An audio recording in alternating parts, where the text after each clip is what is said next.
Allora, a me è stato chiesto di fare, in rappresentanza dei borghi più belli d'Italia, un intervento di taglio nazionale e quindi illustrare un po' che cosa fa la nostra associazione.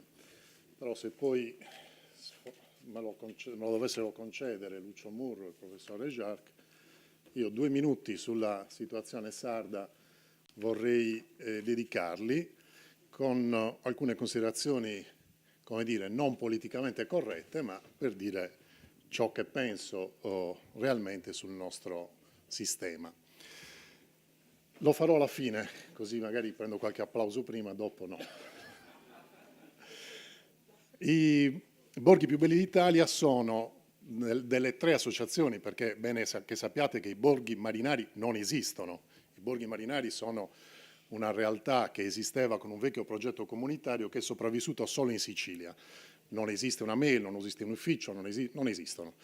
I borghi più belli d'Italia, delle 3 associazioni oggi rappresentate, sono l'unica che è un ente pubblico. Quindi assoggettato è una costola dell'ANCI, nato dal MIBACT, per volontà del MIBACT nel 2001, ed è un ente pubblico, quindi rispetta tutte le cose. Questo in parte crea dei problemi, ma in parte è anche un motivo di affidabilità sulla gestione e sui controlli che ci sono. È basata sulla certificazione. Essere i borghi più belli d'Italia significa che devono realmente esserci i più belli e devono esserci i borghi. E allora andiamo a definire innanzitutto che cosa sono i borghi. Questa è la Treccani e qui smentirò alcuni concetti che aleggiano, perché alcuni parlano di piccoli borghi, ma i borghi non possono essere piccoli perché sono centri di media grandezza che hanno come riferimento, devono avere una cinta muraria, un castello, e devono avere attorno dei piccoli comuni, villaggi, che sono il riferimento territoriale per i commerci. Quindi sono città che non hanno vissuto il feudalesimo, che l'hanno vissuto in maniera attenuata, perché avevano un loro autogoverno dato essenzialmente da 2 elementi. Un elemento fisico, che è la cinta muraria, e un elemento normativo, che è un codice di regole che governava i commerci. Quindi dai villaggi arrivavano le merci e lì si stabilivano i dazi, si stabilivano le regole, si stabilivano le regole di convivenza. Questa è la definizione della Treccani, ma se guardate tutte le altre definizioni, la prima volta che appare il termine borgo è nel IV secolo in latino, cioè che l'etimologia sia quella greca o sia quella germanica, comunque parla sempre di fortezza e di città di medie dimensioni, non di piccole dimensioni. L'associazione è un ente pubblico, come vi dicevo, è stata costituita nel 2001 e oggi ne fanno parte 280 borghi. In realtà ci eravamo dati un limite, un massimo di 250 borghi, perché se si estende chiaramente cala anche la qualità, quindi noi volevamo avere dentro i 250 borghi più belli d'Italia. Poi con una serie di pressioni anche da parte dell'UNESCO ci è stato chiesto di escludere i centri UNESCO dalla certificazione. Quindi abbiamo 22 borghi che sono già riconosciuti come patrimonio dell'umanità dell'UNESCO, che avendo certificazioni di qualità molto simili a quelle nostre, non vengono assoggettati al primo controllo, ma ogni 18 mesi tutti i borghi vengono assoggettati per verificare se realmente è rimasto quello standard molto elevato che ci deve essere sia di servizi culturali, sia di fruibilità di beni, sia soprattutto di ricettività di qualità. Parleremo poi di turismo nei borghi e come vedrete è un turismo medio-alto, non vanno nei B&B o in 3 stelle. Dobbiamo dare un'offerta strutturata dai 4 stelle superiori in su. Dei 280 borghi, diciamo che sono 250 più c'è un massimale. Ogni anno circa il 5% dei borghi viene escluso, e viene escluso perché magari non rispetta alcune di quelle clausole che le avevano fatta accedere. Poi parleremo della carta di qualità, andrò molto rapidamente. La mission la vedete, è quello di valorizzare e promuovere il patrimonio, di coniugare il rispetto del patrimonio culturale e paesaggistico con lo sviluppo economico e sociale, di promuovere la conoscenza nazionale e internazionale del club e di creare nuove opportunità di sviluppo turistico. La carta di qualità. La carta di qualità, ce l'ho qui, è composta di 200 parametri ed ha un punteggio che può essere anche negativo. Nel senso, per esempio, è divisa in sei parti, non l'ho pubblicata lì perché è molto lunga, ma per esempio armonia e omogeneità degli edifici per volumi, per stato delle facciate, si va da -1 a 5. Se in ogni parametro, adesso il primo è la qualità architettonica del borgo, con parametri molto rigidi, la commissione è composta da esperti nominati dal MIBACT, dall'ANCI e dalle università, se non si raggiunge almeno il 75% del punteggio non si può accedere ai borghi più belli d'Italia. Il secondo elemento è il patrimonio culturale, sia materiale che immateriale. Il terzo grande gruppo è l'identità territoriale e la cultura del paesaggio, sia paesaggio rurale che costiero, che marino. Il quarto è la valorizzazione e lo sviluppo, quindi la vision che si ha per la fruizione dei beni culturali, l'innovazione nella fruizione e così via. Il quinto è la qualità ambientale ed il sesto, infine, ma non ultimo, è il prodotto turistico, cioè quanti hotel ci sono di che genere, quanti ristoranti di qualità. È evidente che se non c'è un'offerta ampia e strutturata non si può accedere ai borghi più belli d'Italia. In ognuna delle sue sezioni bisogna raggiungere almeno il 75% dei punti a disposizione. Sotto i 75 punti non si può essere considerati i borghi più belli d'Italia. Ma naturalmente nessuno oggi può accedere ai borghi più belli d'Italia se qualche borgo non esce, appunto perché il massimale è 250 più i borghi UNESCO. Quindi chi oggi fa domanda può attendere 3-4 anni prima di avere la visita. In questi anni si fanno delle verifiche, ma la visita di certificazione normalmente non avviene prima di 3, 4, anche 5 anni. Devo dire che con grande fatica, sebbene borderline, da pochi giorni abbiamo un sesto borgo certificato in Italia, a cui a breve verrà consegnata la bandiera, che è un borgo dell'interno, il borgo di Sadali. Quindi i borghi più belli d'Italia in Sardegna sono Castelsardo, che è entrato appunto nel 2001, poi abbiamo Bosa nel 2010, Carloforte, Azzara, Posada e da pochi giorni Sadali. I borghi sono, come li vedete, ripartiti per regioni. Le regioni che hanno la maggior parte dei borghi naturalmente sono quelli del centro, Marche, Abruzzo, Umbria con 27 c'è il record, Marche 24, Abruzzo 23, ma poi anche la Lombardia ha 20 borghi, insomma, però ha anche 1500 comuni, c'è da dire. Più abbiamo 3 borghi ospiti, perché ospitiamo a rotazione anche delle realtà che, sebbene inserite all'interno di città che non avrebbero la caratteristica di 15.000 abitanti, hanno delle caratteristiche particolari per le quali fanno parte. Chiaramente per accedere serve anche da noi la delibera del Consiglio Comunale, poi serve che qualcuno esca per essere inseriti in questi rigorosi parametri. In questo momento i 3 ospiti d'onore che rimangono 2 anni sono Erice, Piedilucco e Torre di Palme. Sino all'anno scorso c'era anche Trastevere, per esempio, per il Comune di Roma aveva insistito, e devo dire che c'è anche una candidatura sarda del Comune di Olbia che ha candidato la frazione di San Pantaleo, che chissà, magari un domani potrebbe anche entrare per un biennio nei borghi più belli d'Italia.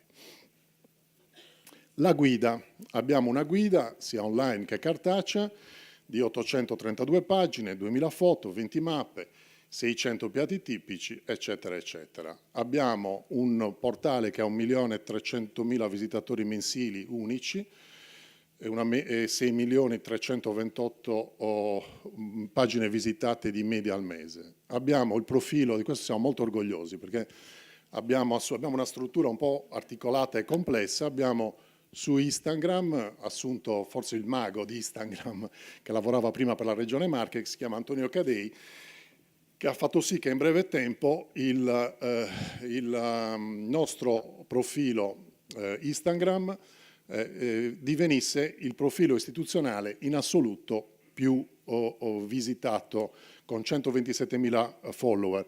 L'Enit, per esempio, ne ha circa la metà e ci chiede sempre di dargli una mano per far crescere l'Enit, quindi diciamo che trainiamo un po' l'Enit e gli altri profili istituzionali da questo punto di vista. Su Facebook abbiamo avuto qualche problema, adesso stiamo ripartendo, abbiamo 80.000 follower. Gli eventi, ce li abbiamo alcuni eventi nazionali un po' in tutti i mesi, ma siamo molto orgogliosi dell'evento che si chiama Notte Romantica, che si fa in occasione il primo sabato successivo al solstizio d'estate. Ormai è il terzo anno, dallo scorso anno è diventato evento internazionale perché abbiamo coinvolto le nostre associazioni gemelle che fanno parte come noi della Federazione delle Plus Beaux Villages de la Terre, e quindi è diventato una sorta di secondo San Valentino che sta prendendo piede in tutto il mondo. Abbiamo sponsorizzazioni importanti di grandi ditte multinazionali. La Lind l'anno scorso lo ha sponsorizzato, offrendo i cioccolatini a forma di cuore a tutti, insomma, e dandoci anche delle importanti risorse che ci consentono di promuoverlo a livello mondiale. Soprattutto stiamo promuovendo sul mercato americano, nord europeo e giapponese. Quest'anno la Notte Romantica si terrà il 23 di giugno. Scusate, mi chiamo.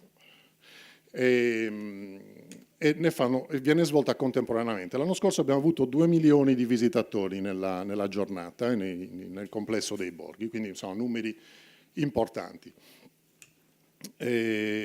Palloncini, eccetera, eccetera. L'attività internazionale, ecco, io faccio parte del direttivo dei borghi, sono espressione della Regione Lazio e della Regione Sardegna all'interno dei 10 componenti del direttivo, ma ho l'incarico di rappresentare i borghi più belli d'Italia, quindi il turismo nei borghi a livello internazionale.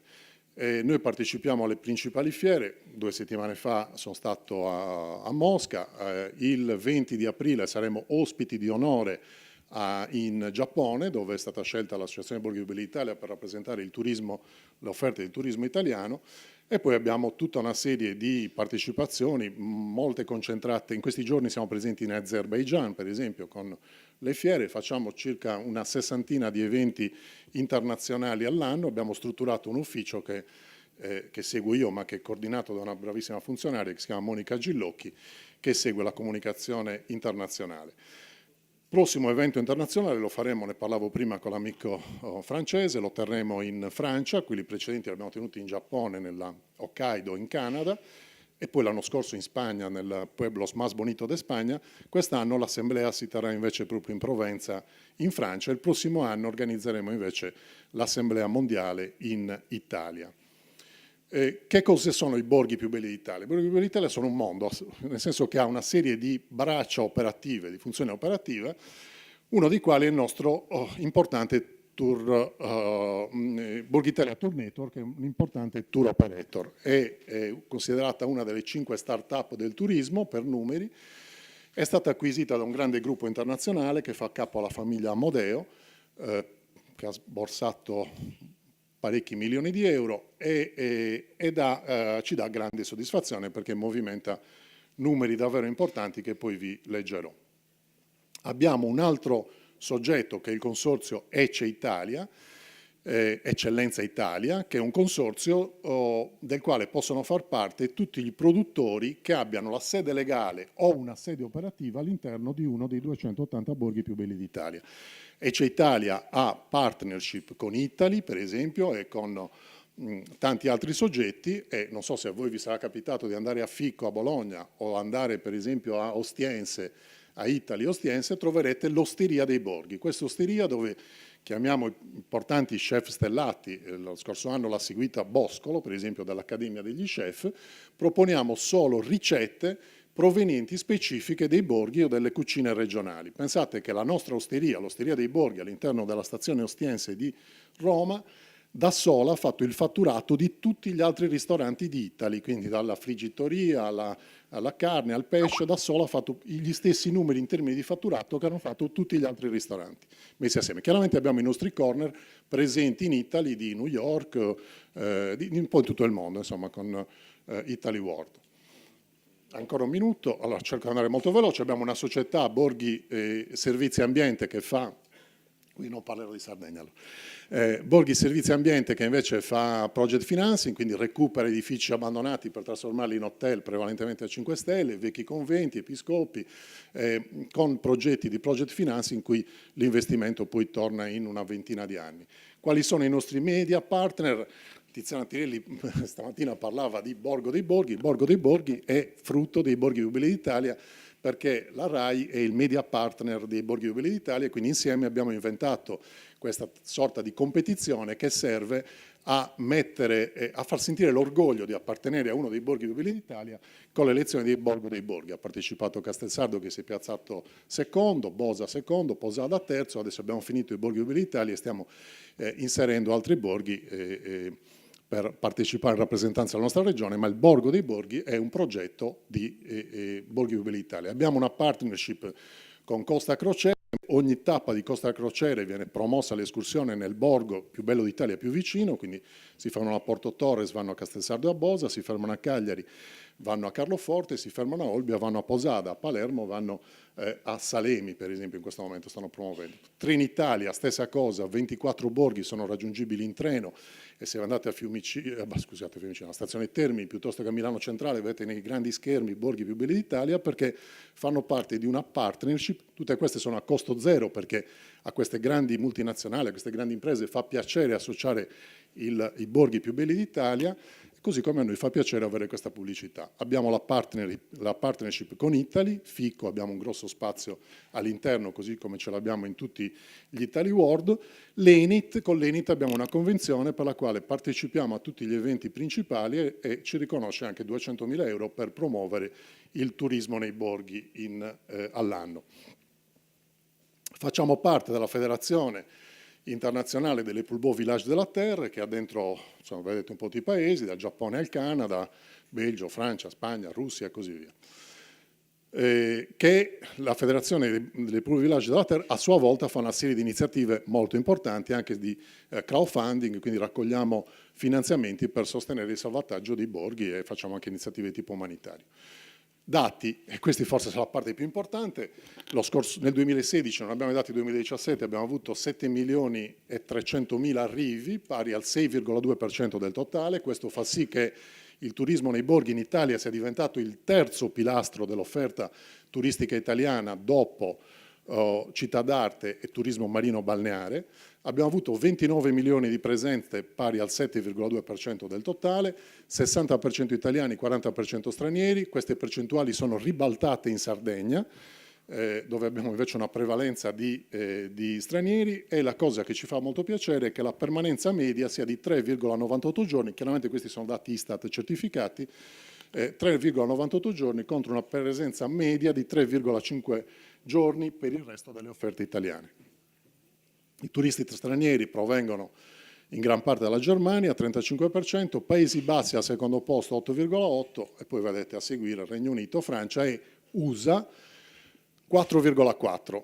Perché è significativo questo dato degli USA? Abbiamo fatto una conferenza, 2 per la verità, a Montreal, lo scorso anno ho partecipato a questa conferenza, in cui i tour operator principali del Canada e degli Stati Uniti orientali ci hanno chiesto di proporre nuovi prodotti italiani. Perché?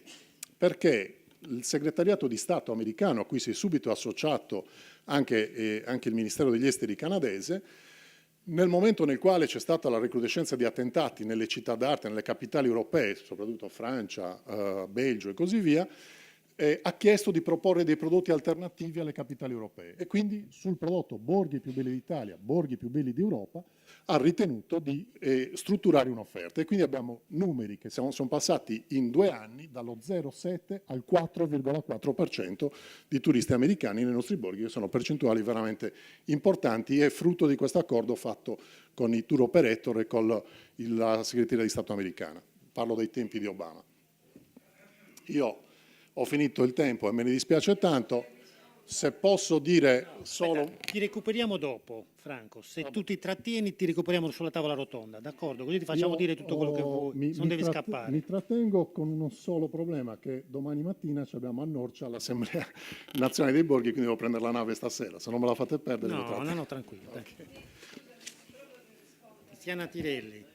La confusione sul nome Marinari, Più Belli d'Italia, bandiere a regioni, eccetera, è una confusione che obiettivamente esiste, e nella creazione di un prodotto turistico che deve essere promosso e commercializzato, su queste differenze bisognerebbe intervenire anche a livello di nome. Quindi non è che non esistono. Io sono stata consulente dei borghi marinari in Sicilia, so di cosa sto parlando, ok? Però la realtà in Sardegna, se io oggi scrivo borgo Sardegna, i borghi marinari ci sono vivi e creano confusione a confusione, perché troviamo paesi che sono su 3-4 categorie diverse. Quindi non vorrei che pensasse che stamattina ho bevuto prima di venire e mi sono inventati i borghi marinari. Solo perché Ci tenevo. Tiziana, io volevo Tiziana, ci tenevo voglio capisco che siamo sotto elezioni e quindi voglio chiarire anch'io. Tiziana Pirelli è una persona che conosco da 20 anni e stimo.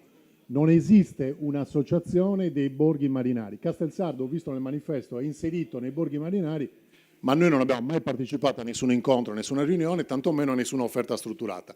Era un vecchio progetto 2000-2006 che è finito, ma purtroppo Google fa persistere. Figuratevi che se voi cliccate Castelsardo, c'era stata 20 anni fa una perdita in un rifornitore di benzina e c'è ancora scritto spiaggia inquinata, dopo 20 anni che è stata bonificata. Sto facendo causa a Google, ma è come farla ai mulini a vento. Quindi diciamo che le 3 associazioni che esistono sono queste, alcune fanno valorizzazione, sviluppo dei territori, altri fanno turismo nei borghi. Ecco, noi puntiamo a fare turismo nei borghi in maniera professionale. Tourism Call to Action, 7 incontri formativi per la crescita turistica della destinazione Sardegna. Iscriviti su www.aeroportodiolbia.it.